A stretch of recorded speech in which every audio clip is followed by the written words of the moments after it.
My name's Keri Cottrell, and I'd like to share with you secrets I've learned to making the best Danish pastry. Part of my experience comes from learning from a Norwegian friend when I lived in Hawaii, and part of it comes from a mission in Copenhagen, Denmark, for the Church of Jesus Christ of Latter-day Saints, where I met some bakers and observed their pastry firsthand. So the first thing you start out with is your yeast. 3/4 cup hot water, very warm to the touch, and 3 tablespoons of yeast mixed with that. I like to take the 2 tablespoons of sugar in the recipe and add that at that point too, because that really helps the yeast work faster. Stir it up, and you want to make sure that your yeast is working before you start everything else, because if it's not, then you need to start over with the yeast. 1 tablespoon equals 1 envelope of yeast, and you can store it in the freezer for a very long time, and it will still be good. So stir it up, and when it starts to get foamy, you'll know that it's starting to work. The next step is the flour. 4½ cups of flour, and you're going to add 1/2 cube or 1/4 cup of margarine with this.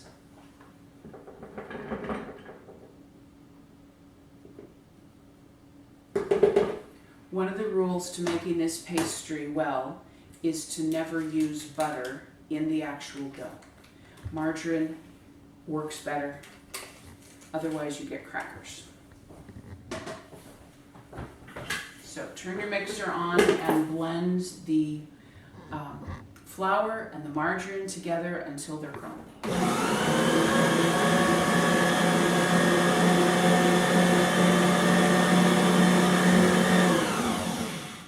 It doesn't take very long. You also want to add 3/4 teaspoon salt.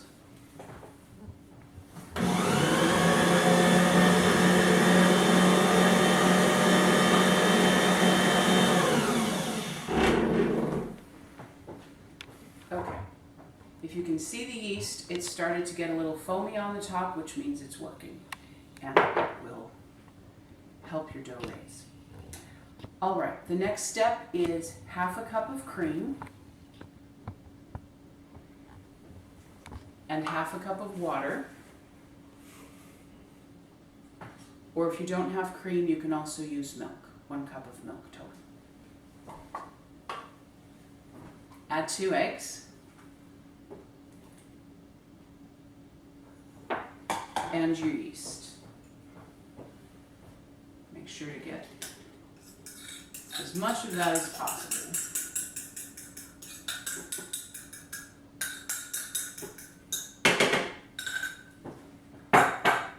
This time, mix it until you have a ball of dough.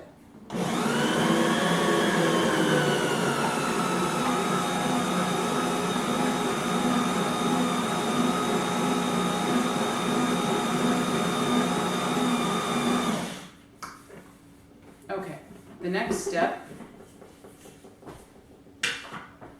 is to put the dough onto a floured surface, so just barely combined, and it's still, you want it to be kind of a soft dough so it's easy to work with. Have some extra flour on hand to flour your surface. Probably 2 cups of extra flour will be enough. And then put the dough onto the flour. While you're working with the dough, you want to work with it as little as possible so that it will be soft and have an easier time rising.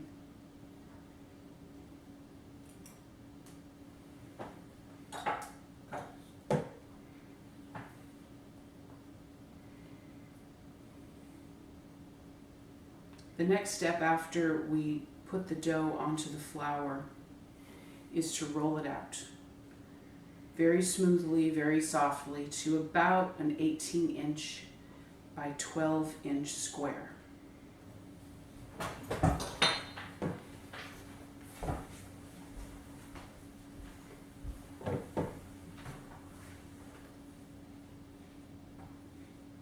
It may be hard to get the dough out,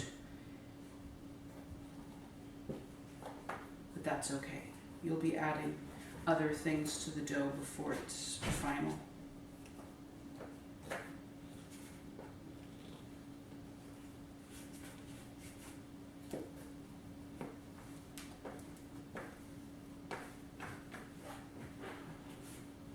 You'll need a rolling pin at this point, and I prefer a marble one because it has the heaviness that helps to flatten the dough more easily, so you don't have to use your own strength quite as much.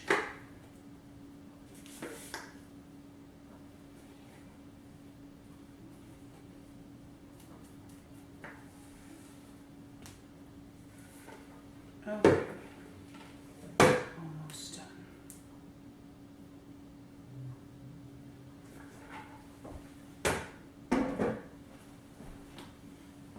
Flour your rolling pin. Put a little flour on top of the dough so it doesn't stick. Very softly roll it out. It doesn't have to be perfect at all at this point. Perfect looking or in a perfect shape. You want to try for a rectangle.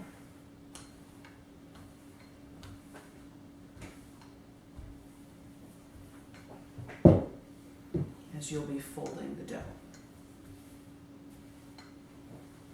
Working with the dough is much easier during a cold time of the year, or at least in a cold house. If it's very warm, it will take longer to work with the dough. The next step is to put on margarine and lard. If you choose, you can just use margarine, but I prefer a combination of margarine and lard. I've found it makes the pastry taste much more authentic. So my favorite margarine is Blue Bonnet. And I keep them in the fridge until the very last minute to keep them cold. You're going to slice these thin and then put them in to the dough by rolling repeatedly. I really like Morel's Snow-Capped Lard for this. It comes in a big block, or a tub if you like. And I use half of the block, which is about 8 ounces of the lard.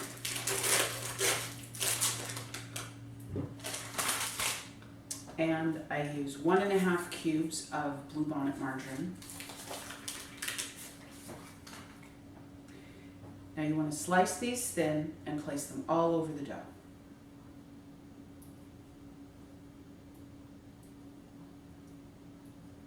It won't really matter because of all the rolling out that you do after this step. But I like to intersperse the margarine with the lard. Kind of mix it up. Slice it as thin as you can, but eventually it'll be worked into the dough.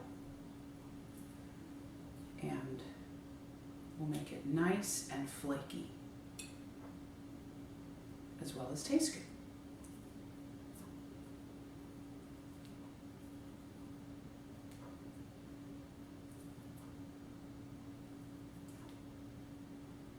If it's a warm day, or if your lard or your margarine are not as cold as they need to be, this can get really messy. So you really need to do your best to make sure that the margarine and the lard are as cold as they can be. Not frozen though, of course. You have to be able to cut it and it has to be able to work into the dough. But this is very stiff. That's perfect. Another way to help with the dough staying at a good temperature is to put it in the refrigerator between steps if you need to.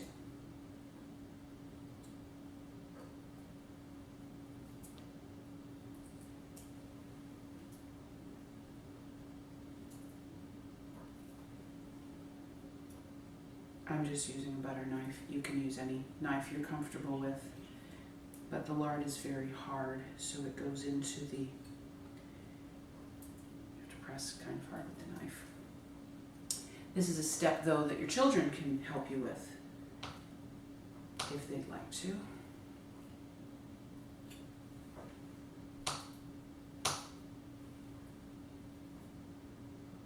Okay.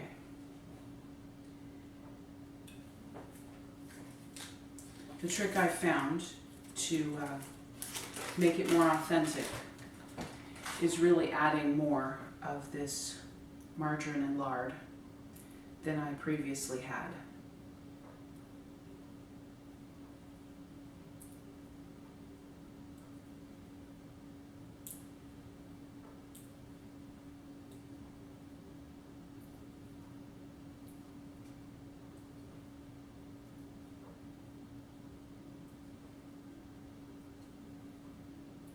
You want to put the margarine and the lard on only about 2/3 of the dough so that you can roll it and fold it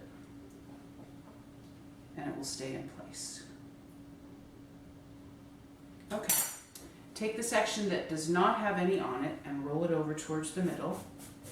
Dust off the extra flour so that it will be able to combine more easily. And then fold it again. If it sticks, just use your spatula, bring it up.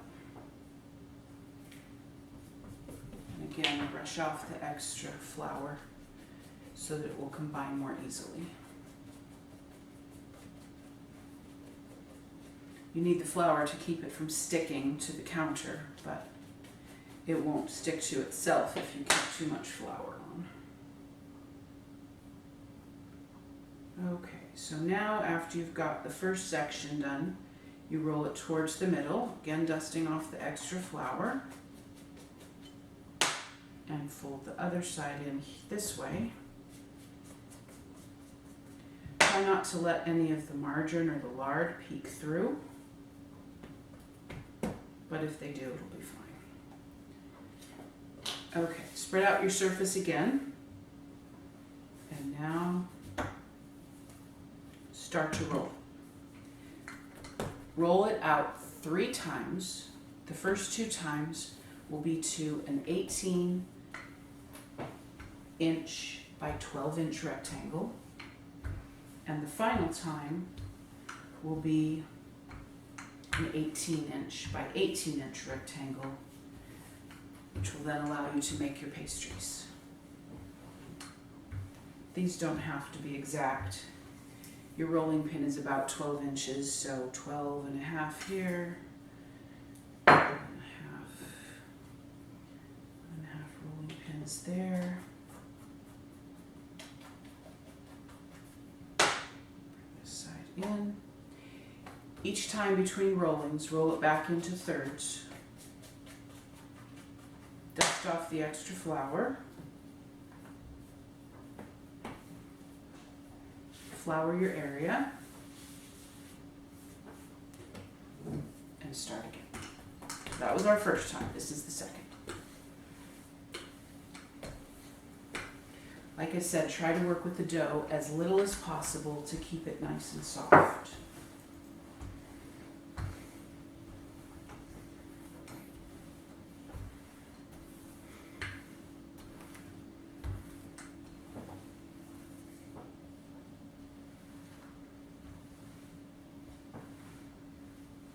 Okay, that was the second time.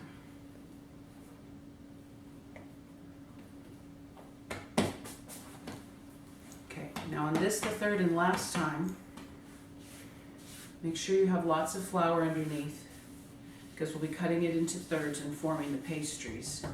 And after we do that, we really want it to come back up off the counter. And as I said, this time we're rolling it out to about an 18-inch by 18-inch square.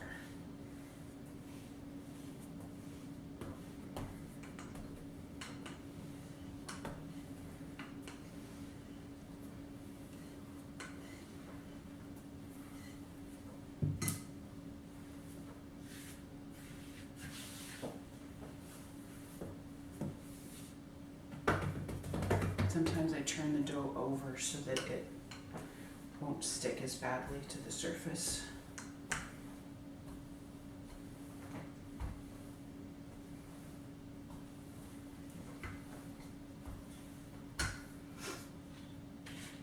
There are lots of different kinds of fillings that you can use for Danish pastry.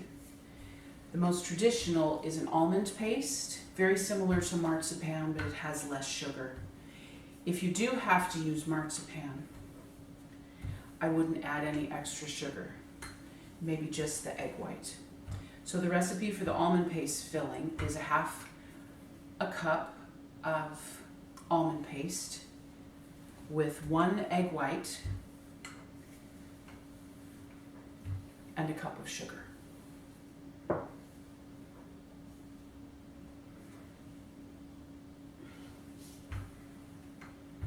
This last time you want to make it almost perfectly square.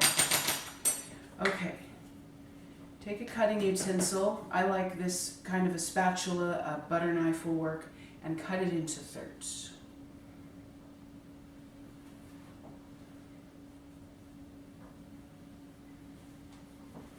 After you've done that, you want to cut about 15 to 17 notches on either side that you will then fold in. I just kind of do it pretty randomly. If your notches don't match up on either side, you can bring 2 notches in on one side to make it more even.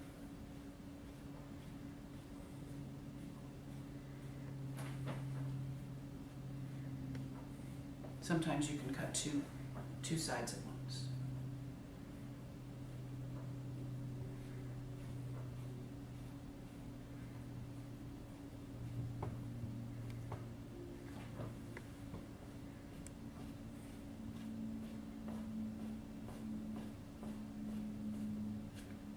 Okay, first we'll start with the almond paste.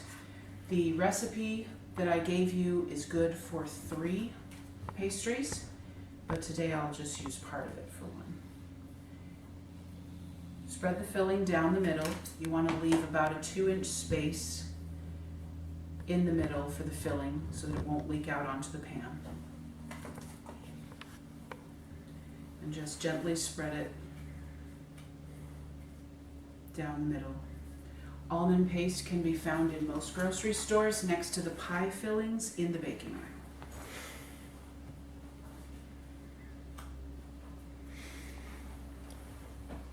aisle. Okay, the next filling we'll use is a buttercream filling. This is butter mixed with sugar and almond flavoring. 1.5 tablespoons of almond flavoring to 1 cup of butter, which is 2 cubes, and 1/2 cup of sugar. Again, that will make enough for 3 pastries. This is a more liquid kind of a filling. Doesn't keep its shape as well, but it infuses the whole pastry with the flavor of almonds, and it's a little cheaper to make than some of the other fillings. Okay, the third filling I'd like to show you today is a lemon curd filling. I like Trader Joe's, but you can find different kinds of lemon curd in your peanut butter and jelly aisle of your grocery store. I put just a little dollop of the lemon curd all down the center of the pastry. 1 jar should be able to do 3 pastries.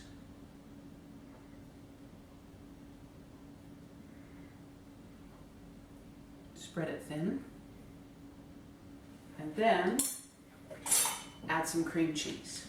You need about 1/2 of a brick of cream cheese.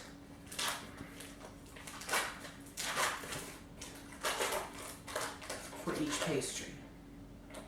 So, buy 2 boxes of cream cheese. Just put a little dollop of cream cheese down your lemon curd ribbon.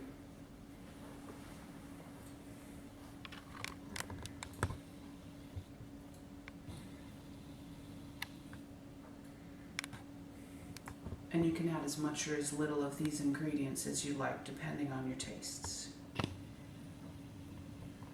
It's already a fattening dessert, so no need to skimp on the fillings.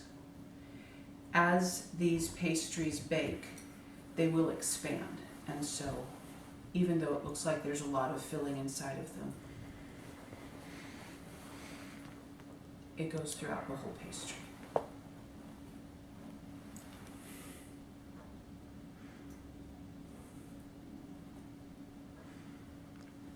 Okay. Now, at this point, you want to weave the pastry together.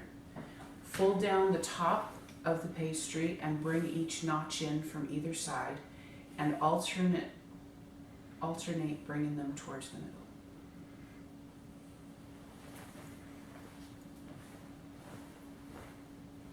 This is the tricky part where you really want your dough to not be sticking to the counter. If it does, use some flour and a spatula to gently lift it off the counter.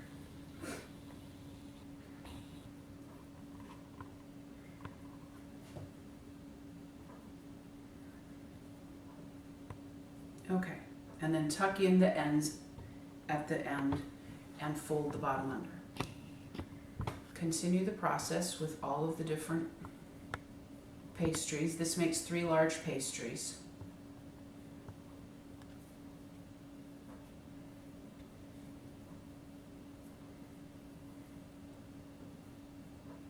If you want to make smaller ones and you have smaller pans, you can cut them in half and put them in a bread pan or a smaller cookie sheet. I grease a very large cookie sheet. I think they're about 12 by 20 size. And I place it on that. Lift the pastry quickly, put it on the pan, and form a U shape.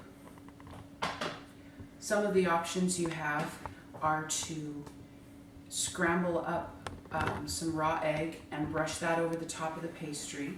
You can put sugar on top, including rock sugar, and sprinkle sliced almonds. After baking for 15 minutes at 350 degrees, make sure it's a nice golden brown color, and then take it out of the oven and immediately frost. Your finished product should look like this, and it will be delicious.